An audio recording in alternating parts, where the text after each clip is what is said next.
হচ্ছে গ্রাউন্ড, হ্যাঁ গ্রাউন্ড অথবা কি আর্থ। একটা সার্কিটের যতগুলো ভোল্টেজ পরিমাপ করব সব কার সাপেক্ষে গ্রাউন্ড। আর গ্রাউন্ড বা জিরো এটার ভোল্টেজ অলওয়েজ কত? এটা জানা ভোল্টেজ, তাই তো? এখানে যদি কেউ রেফারেন্স লাগাই দেই তাহলে এই জায়গায় কত? 0।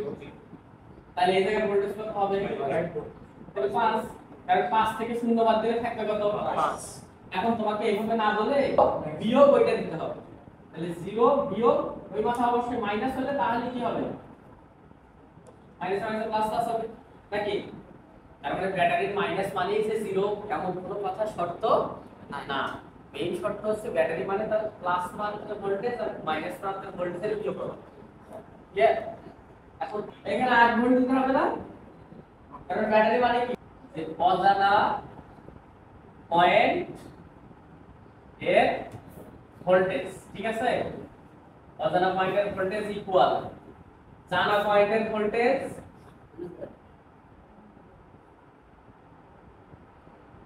জানা পয়েন্টের ভোল্টেজ প্লাস মাইনাস রাস্তার মাঝের ভোল্টেজ।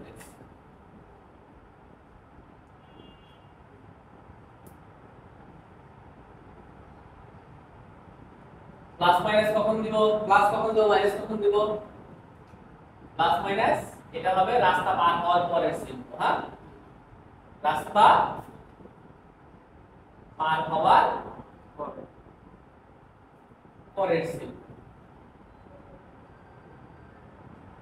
তাহলে একটু খাটাও তো, দেখো তো এই প্রান্তে কয় ভোল্ট আছে? তাহলে ওই প্রান্তে কয় ভোল্ট আছে সেটা বের করব নাকি? তাহলে কি করব? এই প্রান্তের ভোল্টেজ V সমান এর পাশে জানি কত? 8। রাস্তা পার হওয়ার পরে কি পাইছি? -5। তারপরে কত হইলো? দেখো তো এটার সাথে এই লাস্ট एग्जांपल যেটা দিছিলাম মিললো না? VA VB আর হচ্ছে VC তিনটা আমাদের বের করতে হবে। এটা 0 ভোল্ট জানি না, তাহলে VA বের করতেছে, রাইট? তাহলে VA জানি কোথায় বলো? 0। রাস্তা পার হওয়ার সময় কি পাইছি? তার মানে 7 ভোল্ট। না এখানে জানতে পাইছি কি +7। এখানে আসলাম নাকি? এখান থেকে ওদিক যাব না? ওদিক কেটা -8 না? তাহলে কত থাকে? -1। তাহলে এই 0 না দিয়ে তুমি এখানে বলতে পারো যে এখানে তো 7, তাহলে 7 থেকে এদিকে যাইতে গেলে -8। এখন নিচে বের করব না, এখানে না? তাহলে আমি এখানে জানি কত? 7 নাকি? 7 কোন দিকে যাব? ওইদিকে না? ওইদিকে যাইতে গেলে শেষে কি পাইছি? +10। তাহলে কত হবে? 17 ভোল্ট না? স্থির তাপমাত্রায় পুরো রেজিস্টরের আড়াআড়ি ভোল্টেজ তার মধ্যে দিয়ে প্রবাহিত কারেন্টের সমান। এই কথাই শেষ, এর বাইরে কোনো কথা নেই। তাহলে আমাকে বলো কি সমানুপাত খুলে দিতে গেলে কি লাগে? একটা কনস্ট্যান্ট লাগে না? সেই কনস্ট্যান্টটা কি? তাহলে এটা হচ্ছে কি প্রপোর্শনাল কনস্ট্যান্ট। তাহলে এটা যদি কনস্ট্যান্ট হয়ে যায় তাহলে এর মান কি চেঞ্জ হয়ে যাবে? সেই জন্য কি দেওয়া হয়েছে? টি কনস্ট্যান্ট। কারণ টেম্পারেচার যদি কনস্ট্যান্ট থাকে তাহলে আর এর মান কি হবে না? পরিবর্তন হবে, কনস্ট্যান্ট হবে, হ্যাঁ? তাহলে এখান থেকে সূত্র আসে V সমান I আর I সমান V ভাগের R নাকি? তাই তো? আবার R সমান V ভাগের I। আচ্ছা আমাকে বলো V মানে কি? V higher minus V lower না? ডিভাইডেড বাই R না? তাই তো? তাই তো? আবার I সমান কি জানেন? Electrical reference. আমরা যে কোনো কিছু মেজার করি কোনো কিছু রেফারেন্সে, তাহলে আমরা যে সার্কিটের মধ্যে ভোল্টেজগুলো পরিমাপ করব সেই ভোল্টেজগুলো পরিমাপ করার জন্য একটা রেফারেন্স পয়েন্ট লাগবে নাকি? যেটার সাপেক্ষে সবগুলো কি করব আমরা হিসাব করব, সেইটাই হচ্ছে ইলেকট্রিক্যাল রেফারেন্স। ইলেকট্রিক্যাল রেফারেন্স তাহলে কারেন্টের সূত্র এটা দুইতে বাই রাখুন কারেন্টের সূত্র। আর একটা দ্বন্দ্ব দেখিয়েছিলাম Q ডিভাইডেড বাই VA বের করতে হবে VB VC VD। এগুলো সাধারণত আমরা সুপারপজিশন কমন কিছু দিয়ে করি, এসব কিছু লাগে না, এসব অঙ্ক পানির মতো করা।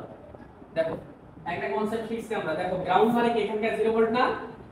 তাহলে এখান থেকে জানি না, তাহলে কোথায় যাব আমরা? A তে। তাহলে VA, দেখো VA তে মানে ওইখানে যেতে হবে না? তাহলে আমরা জানি কত 0 রাস্তা দিয়ে পার হওয়ার সময় কত পাইছি তাহলে ওইখানের ভোল্টেজ কত সুপার পজিশনে যাব আরো জীবন যৌবন সব শেষ করবা ভিভি ভিভি মানে এখানে আসতে হবে না তবে এই পয়েন্ট জানো এই পয়েন্ট কত জানো 20 রাস্তা দিয়ে পার হও কত তাই না বেশি পাবো এবার ভিসি এটাও জানো এখানে যেতে হবে ভিভি এদিক দিয়ে আসার সময় কি এখানে কারেন্ট জানো না তাহলে ভোল্টেজ কত সেটা বাবা না তাহলে এদিক দিয়ে আসা যাবে না রাস্তার মাঝখানে কি আছে জানি আমরা রেজিস্ট্যান্স আমাদের লাগবে কি ভোল্টেজ তাহলে ভোল্টেজ যদি কারেন্ট জানা লাগে কারেন্ট জানি না তাহলে কি হবে এদিক দিয়ে যেতে পারবো একটু রিভার্সে আসো তো দেখি এখানে জানি 0 না তাহলে এটা যদি 0 হয় তাহলে এটাও কত 0 না এটা এদিক দিয়ে পার হওয়া যায় না জি যায় তাই তো তাহলে 0 0 লাস্ট সময় পাইলাম কত তার মানে কত ভোল্ট তাহলে ভোল্টেজ গুলো পেয়ে গেছি সবগুলা এটা তো 0 ভোল্ট নাকি তাহলে সব পয়েন্টের ভোল্টেজ হচ্ছে না তাহলে যদি ভোল্টেজ যদি না থাকে কারেন্ট বের করা কি করে ফ্যাক্টর তাহলে কারেন্ট দিক থেকে এদিকে যাচ্ছে না তাহলে এই মাথার ভোল্টেজ বিয়োগ আর কি তাহলে I সমান কি 15 - 8 VB - VC ভাগ 4 না তাহলে VB কত 15 -8 ডিভাইডেড বাই 4 তাহলে কত হয় 7/4 অ্যাম্পিয়ার তাহলে প্রত্যেক লাইনে কি হইলো অ্যানসার যারা সুপারপজিশন ভাবো সে এখনো ইঞ্জিনিয়ারিং টার্ম থেকে কয়েকশো কিলোমিটার দূরে আছে ক্লিয়ার তাহলে দেখো ওই যে অজানা পয়েন্টের ভোল্টেজ আর জানা পয়েন্টের ভোল্টেজ এবং একটা কি ওহমসের ল তাই না I সমান ভোল্টেজের পার্থক্য ভাগ রেজিস্ট্যান্স কারেন্ট মানে ভোল্টেজের পার্থক্য ভাগ বুঝতে পারছো এটাতে আসো V1 মানে এটা না তাহলে V মানে কি বলো তার প্লাস মাথার ভোল্টেজ বিয়োগ তাহলে প্লাস মাথায় কত ভোল্টেজ আছে 18 বিয়োগ মাইনাস মাথায় কত ভোল্টেজ 0 কেমনে 0 এই যে এখানে কত বলে দিছে তাহলে এটা যদি -6 হয় তাহলে এটা কত তাহলে মাইনাস নাকি তাই না তাহলে কত হবে বলো 24 ভোল্ট তাহলে এটা কার কনসেপ্ট ওই ব্যাটারির কনসেপ্ট না ভোল্টেজের কনসেপ্ট না ওকে এবার আসো V2 তাহলে V2 মানে কি ভোল্টেজ মানে তার প্লাস মাথার ভোল্টেজ বিয়োগ তাহলে প্লাস মাথায় কত ভোল্টেজ আছে ওই প্লাস মাথায় ভোল্টেজ -6 না তাই তো আর মাইনাস মাথায় ভোল্টেজ কত 0 তাহলে কত হয় নাকি সুপারপজিশন এখন মানে কি করে মাথা মধ্যে খাটায়া করে কারেন্ট বের করার জন্য ওটা আমরা এখন শিখিনি কারেন্ট বের করতে গেলে কার সবচেয়ে সূত্র শিখতে হবে হ্যাঁ সেটা এখন আমরা শিখিনি তো সূত্র আর দুটো বাকি আছে একটা কার সবচেয়ে কারেন্ট সূত্র কার সবচেয়ে ভোল্টেজ সূত্র তাহলে কার সবচেয়ে কারেন্ট ল কার সবচেয়ে ভোল্টেজ ল আর কার ল আজকে শিখলাম ওহমস ল এই তাহলে আই আমরা নেক্সট টাইম দেখব হ্যাঁ নেক্সট টাইম দেখব এটা এখন আমরা ওই বলতে শিখি ক্লিয়ার সে যতক্ষণ সার্কিট কানেক্টকে সোজা করবে ততক্ষণ আমরা অ্যানসার লিখে পাশে আসব ঠিক আছে ক্লিয়ার ওকে এবার এটাতে আসি এটাতে বের করতে বলছে কি ভাই V1 V2 আর V3 জানি কোথাকার ভোল্টেজ গ্রাউন্ড কোথায় এটা না তাহলে বলো তো দেখি কোন ভোল্টেজ আগে বের হবে V2 টা মোস্ট ইজি না V2 তে বের হবে কি করে বলো 0 প্লাস আছে এখানে জানি 0 যার সময় পাইছি প্লাস তার মানে 120 তাই না তাহলে এটা যদি জানি এবার এদিকে পার হতে পারবো তাহলে V1 কত হবে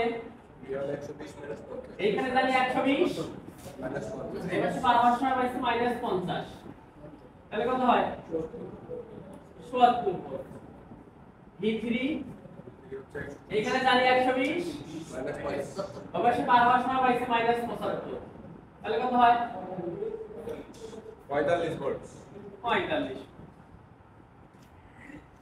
আহামরি কিছু হ্যাঁ অঙ্ক কি অঙ্ক দেখে তো মনে হয় ওদের কথাই কি তার ভিতরে কিছু আছে কনসেপ্ট কতটুকু ওই ব্যাটারির কনসেপ্ট হ্যাঁ কথা বলতে পারছি? অঙ্ক খুবই ইজি, তোমরা চিন্তাও করতে পারবে না যে এত সহজ এবং এত সুন্দরভাবে অঙ্ক হবে। ঠিক আছে, তাহলে আজকে আমরা শিখছি মূলত কি শিখছি, বেসিক কয়েকটা কোয়ান্টিটি শিখছি। পরমাণুর গঠন কি, চার্জ কাকে বলে, কারেন্ট কি, ভোল্টেজ কি, পাওয়ার কি, এনার্জি কি, সার্কিটের উপাদান কি কি, তাই না? সার্কিটের উপাদান কি শিখছি। সার্কিটের উপাদানের মধ্যে অ্যাক্টিভ যে এলিমেন্টগুলো থাকে সেটার মধ্যে সোর্স আছে, সেই সোর্সের 14 গোষ্ঠী দেখছি। কারেন্ট সোর্স দেখছি, ভোল্টেজ সোর্স দেখছি, ডিপেন্ডেন্ট সোর্স দেখছি, ইন্ডিপেন্ডেন্ট সোর্স দেখছি, আইডিয়াল সোর্স দেখছি, প্র্যাকটিক্যাল সোর্স দেখছি, তাই না? তারপরে কি শিখছি, একটা ব্যাটারির কনসেপ্ট, একটা ব্যাটারি বলতে কি বোঝায়, অথবা একটা ভোল্টেজের কনসেপ্ট কি, নাকি? তাই না? তারপরে কি শিখছি নেক্সট শিখছি হচ্ছে ওহমসের ল, একটা ইলেকট্রিক্যাল রেফারেন্স কি, তাই তো? ওহমসের সূত্র শিখছি। এতটুকু থেকে আমরা যে নয় 2-3টা ভালো ভালো ম্যাথ করছি। হ্যাঁ, ঠিক আছে। তাহলে নেক্সট ক্লাসে আমরা শিখব হচ্ছে আর কিছু ছোটখাটো কথাবার্তা, আর শিখব হচ্ছে 2টা সূত্র, কারশফের সূত্র। একটা হচ্ছে কারশফের কারেন্ট ল, আর একটা হচ্ছে কারশফের ভোল্টেজ ল। তাহলে মোট সূত্র হবে কয়টা? 3টা। একটা হচ্ছে Ohm's law, কারশফের current law, কারশফের voltage law. 3টা ল দিয়ে আমি আশা করি যত ধরনের ম্যাথ আছে ডিসি সার্কিটের 80% অথবা 90% ক্লিয়ার। হ্যাঁ, বাদ বাকি কিছু হাতে ফ্যাক্টর রাখলাম, কিছু কিছু এক্সেপশনাল ম্যাথ আছে না, তুমি আমার আশা করো ভাই আপনি তো বলছেন তিনটা দিয়ে সব হবে, ওইটা এক্সেপশনাল জিনিসটা করব। হ্যাঁ, ক্লিয়ার? তাহলে আগামী নেক্সট ক্লাস দেখা হচ্ছে ইনশাআল্লাহ। আজকে এই পর্যন্ত।